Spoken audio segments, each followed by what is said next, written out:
हामी चाहिँ नि शङ्ख खोलामा अहिले आइपुगेको छौँ। शङ्ख खोलामा यति राम्रो पानी छ, यो जगजग पानी। यहाँ चाहिँ काठको पुल बनाएको छ गाडी तार्नलाई, सल्लाहको काठको। यो चाहिँ हाम्रो नेताजीहरूले पनि यो भिडियोबाट हेरेर थाहा पाउनुहुनेछ। हुन त सबै नेताहरूलाई जानकारी भइसकेको नै होला यहाँ एकदम समस्या छ भनेर। अब हाम्रो मेयर साहब चाहिँ यो काठको पुलबाट चाहिँ बाइक तार्दै हुनुहुन्छ। उहाँ चाहिँ एकदम बाइक कुदाउनेमा चाहिँ रकेट हुनुहुन्छ।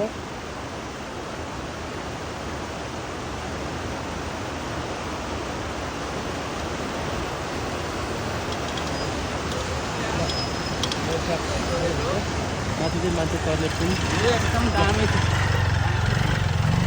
हेलो मेयर साहबसँग आज मेरो पहिलोचोटि लामो।